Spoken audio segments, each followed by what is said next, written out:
네, 오늘은 하나님과 멀어진 솔로몬이라는 제목으로 같이 은혜 나누기 원합니다. 이 당시에 예루살렘을 한번 상상해 보시면 예루살렘 성전이 이렇게 있습니다.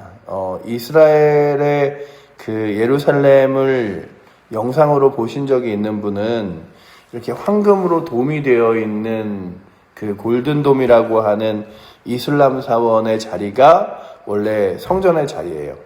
근데 그 골든돔이라고 하는 그 성전의 자리에 하나님을 향한 성전이 딱 있고, 그게 이렇게 높은 예루살렘의 가장 정가운데 있으며, 그 주변에 이제 기드온 골짜기와 그리고 주변에 산들이 이렇게 있습니다.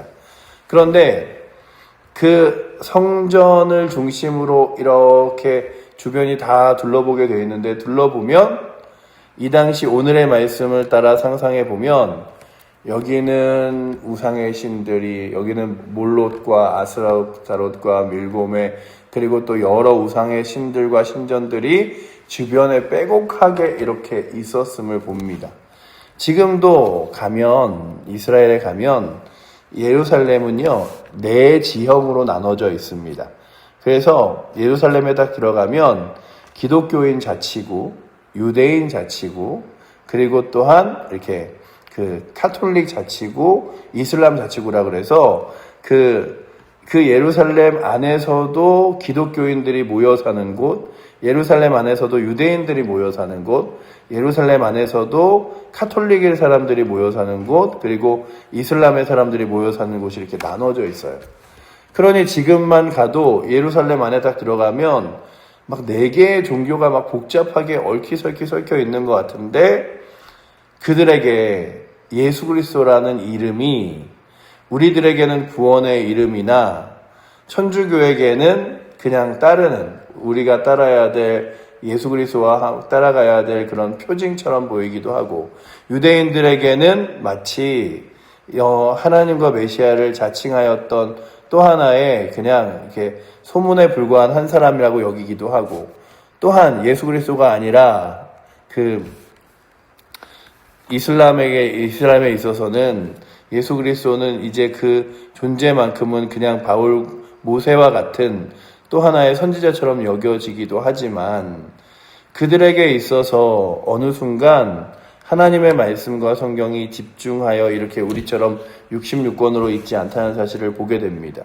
또한 그 주변에 보면, 그 이슬람 사원을 주변에 보면 성당들이 많이 이렇게 세워져 있는 것들을 보면서 그 성당의 자리가 이 솔로몬의 시대에는 성당이 아니라 다 우상과 이방 사람들을 위한 자리였음을 보며, 눈으로 보기에는 화려해 보였을지 모르죠. 솔로몬의 성이 있고, 솔로몬이 그 애굽왕 바로로부터 맞이한 애굽왕으로부터 맞이한 아내의 성이 있고, 그리고 예루살렘의 성전이 멋지게 있고, 그 주변에 이제 막 어제 말씀드린 대로 병거성이라고 하는 마병과 그런 군사들이 모여있는 성들이 이렇게 막 모여 있어서 어마어마한 건축물들이 있어 보였지만, 그 화려함 앞에 무엇이 없었냐 하면 하나님을 사랑하는 마음들이 점점 떠나가고 있었음을 봅니다. 그리고 다시 한번 우리가 눈을 들어 이 시대를 바라보면 정말 많고 화려한 것들이 어마어마하게 많습니다. 제가 한 15년 전에 서울에 있는 은평구의 연신내라는 곳에 청년부를 맡아서 사역한 적이 있었어요. 근데 청년들하고 전도를 하려니까 청년들이 퇴근하고 오는 시간에 하면 8시부터 10시까지밖에 시간이 없는 거예요. 8시부터 10시까지 전도를 할 수 있나? 이 시간 너무 늦은 시간 아닌가? 그런데 그 연신내에 있는 그 먹자골목을 이렇게 들어서면 8시는 초저녁이고 10시까지 이게 밤인지 낮인지 모를 정도로 불빛이 환하게 그냥 켜져 있어서 그 시간에 전도를 해도 뭐 하나도 어둡다는 생각도 들지 않고, 사람들도 늘 가득가득 해였던 그때를 보면서 불야성이라는 게 이런 건가 생각하면서 전도했던 적이 있습니다. 사람들이 다 먹으러 다니고 사러 다니고 이러면서 그 화려한 도시에 그 여러 가지 가게들과 상점들은 빼곡하지만 교회에서 주는 전도지와 그리고 또한 이렇게 뭐 젤리 이런 것들에 크게 관심 갖지 않았던 모습들, 그럼에도 불구하고 정말 한 달, 두 달 정도를 매일 나가서 이렇게 전도했는데, 그때 느꼈던 게 참 사람들의 눈과 귀를 사로잡는 것들이 많구나. 근데 그냥 도시가 아니라 할지라도 저희들에게 눈과 귀를 사로잡는 게 많아요. 휴대폰도 그렇고 TV도 그렇고 뭐 여러 가지들, 그리고 그 바쁜 여러 가지 일들과 일정들이 우리의 눈을 사로잡는데, 하나님께서 솔로몬에게 그리고 또한 이스라엘 백성들에게 경고한 것이 무엇이냐 하면, 이방 여인들과 결혼하지 마라. 그 이방 여인들이 처음에는 좋아 보이고 그 나라와 조약해서 갈등이 없어 보일지 모르지만 결국 그들에게 영향을 받아 그들이 섬기는 이방의 신들을 섬기게 될 것이다 라고 경고했습니다. 그리고 그 경고를 따라 이제 솔로몬이 조금씩 변해가는 모습을 보여주는데, 솔로몬이, 저는 이 성경을 쭉 읽으면서 그 아내의 얼굴들은 다 알았을까? 첩과 아내의 얼굴들은 다 알았을까? 할 정도로 어마어마한 첩과 아내가 있었음을 성경이 기록하고 있죠. 보시면 3절에 이렇게 기록하고 있죠. 왕은 후궁이 700명이요 첩이 300명이라 그의 여인들이 왕의 마음을 돌아서게 하였더라 라고 기록하고 있습니다. 하나님의 말씀은 결코 틀리지 않은 것처럼 하나님이 경고하신 그 경고를 따라 그의 그 여인들이 솔로몬의 마음을 빼앗겼는데, 그냥 그런 생각을 해봤어요. 솔로몬이 하나님의 말씀을 몰랐을까? 우리가 어제 읽었던 10장에서는 군대와 군사들과 마병들을 세우지 말라고 그럴 때도 솔로몬은 하나님의 말씀을 알았을 거고, 그리고 그 말씀이 주어지는 그런 그 여러 가지 그 마병을 많이 두면 마병을 의지하지 하나님을 의지하지 않게 될 것이다 할 때도 그가 그걸 알았을 거고, 또한 이 이방의 여인들이 많아지면 많아질수록 그들에게 마음을 뺏길 것이라고 성경이 기록할 것도 알았겠지만 스스로 이렇지 않았을까 생각해 봅니다. 나는 지혜롭잖아. 아니 내가 그 이방 여인 몇 명이나 된다고 그 이방 여인들에게 내 마음 뺏겨서 하나님 떠나겠어? 아니 내가 마병이 많다 한들 하나님이 크시고 위대하심을 아는데 그 마병들에게 그 군사들 때문에 하나님 의지하는 마음이 사라지겠어? 그런 마음을 가졌지 않았을까 생각해 봅니다. 그렇게 이 나라와 정략 결혼하고 이 도시와 정략 결혼하고 저 지방 도시와 이방의 도시와 정략 결혼을 하고 이러다 보니 점점 숫자가 늘어나기 시작하는 거예요. 그리고 아내와 첩이 이제 1000명이 되었습니다. 그리고 나서 그도 모르게 오늘 성경이 말하는 대로 무엇을 써 있냐면 그의 여인들이 왕의 마음을 돌아서게 하였다라고 성경이 기록하고 있죠. 그래서 오늘 4절 말씀에는 이제 그의 마음이 하나님에게서 돌아서서 이방 사람들과 우상을 바라보게 되는 시선이 바뀌었을 뿐만 아니라 그것이 하나님과 온전한 관계를 맺지 못하게 되었다라고 하는 것들을 말씀하고 있습니다. 텔레비에서 뭐 그냥 동성애 이런 거 트랜스젠더 이런 한 사람 나온다고 그걸로 뭐 세상이 바뀌겠어? 보니까는 그 부모님들 보니까 참 안쓰럽대. 제가요 그 동성애자들이나 아니면 성전환자들의 가족들을 다큐멘터리로 찍은 그런 걸 볼 때마다 참 못됐다라는 생각을 해요. 왜냐하면 분명 가족들은 안타까움을 가지고 있잖아요. 근데 그런 안타까움을 가지고 있는 사람들을 촬영함으로써 저 사람도 많은 사람들이 그것 때문에 아파하고 그리고 반대하던 부모님들도 자녀가 그렇게 된 걸 보면서 지지하기 시작해. 누군가의 자녀가 그럴 수 있으니 너의 자녀도 그럴 수 있으니 막 반대만은 하지 마. 이런 것들이죠. 솔로몬도 다 이유가 있었고 그리고 사정이 있었으니까 그렇게 이방의 사람들을 아내로 맞이했겠지. 솔로몬도 하나님 말씀을 몰라서 그런 건 아닐 거야. 그런데 그렇게 하나하나 들여오던 타협이, 그렇게 하나하나 그냥 이렇게 괜찮겠지. 1명이야, 2명이야. 아니, 뭐 1명, 2명 했는데 괜찮은 거 보니 10명이야. 20명이야. 아니, 20명까지 괜찮은 거 보니 50명이야, 100명이야. 하던 사람들이 많아졌고, 그럼에도 불구하고 나는 이렇게 신앙이 잃지 않잖아? 하던 그가 이제 어느 순간 무너져 내리는 뚝처럼, 그리고 이제 더 이상 막아낼 수 없는 뚝의 벽처럼 무너져 내리기 시작함을 4절 말씀이 기록하고 있죠. 우리 4절 말씀 한번 읽어보도록 하겠습니다. 솔로몬이 나이가 많을 때에 그의 여인들이 그의 마음을 돌려 다른 신들을 따르게 하였으므로 왕의 마음이 그의 아버지 다윗의 마음과 같지 아니하여 그의 하나님 여호와 앞에 온전하지 못하였으니. 아멘. 그러니 제가 이 솔로몬이 나이가 많았을 때라는 단어를 왜 넣었을까? 그리고 막 주석들도 찾아보고 이랬는데, 그러니까는 지속적으로 그의 마음을 두들긴 거예요. 아니, 우리도 이방 땅에 와서 사는 거 힘들어요. 그리고 어려운데 우리가 섬기던 그 이방의 신을 조금 섬기면 안 될까요? 그거 다 조금씩 두들긴 거죠, 그의 마음을.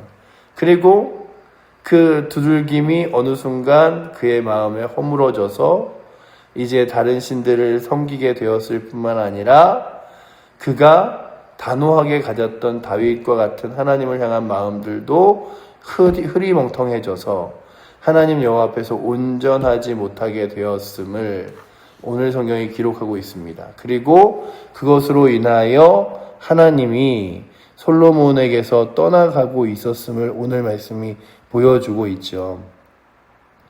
그러니 군사력이면 군사력, 건축으로 인하여 자랑할 것이면 자랑으로, 지혜가 있으면 지혜로, 그는 어마어마하게 뛰어났고 스스로를 굉장히 대단하게 여겼을 만하지만 그에게 있어서 그의 지혜가 그를 이렇게 받쳐주지 못했음을 성경이 바라보고 있습니다. 그래서 오늘도 우리가 204장 찬양을 한 것처럼 그 반석 위에 짓는다는 건 내 신념이나 아니면 내 성격, 나는 한번 뭔가를 딱 믿으면 변함이 없는 성격이야. 나는 내가 딱 확실하다고 믿으면 뭐 딴 사람들이 이렇다 해도 흔들리지가 않아. 뭐 이런 것도 있잖아요. 내가 교회 다닌 지가 몇 년이 돼서 성경을 아는 지식이 얼마나 되는데 결코 내가 그럴 리가 없어. 그런 어마어마한 그게 우리의 반석이 되어지면요, 어느 순간 무너질 수 있어요. 그래서 우리의 반석은 늘 겸손히 살아계신 하나님이시고 주 예수 그리스도가 되어야 합니다. 그러지 않으면 우리의 신념과 아니면 나의 성향과 내 배움의 지식은 무너질 수 있어요. 그러니 오늘도 주님, 나로 하여금 살아계신 하나님이 나의 삶의 반석이 되어 그 하나님을 붙들고 의지하며 나아갈 수 있도록 주여 나를 인도하여 주시옵소서.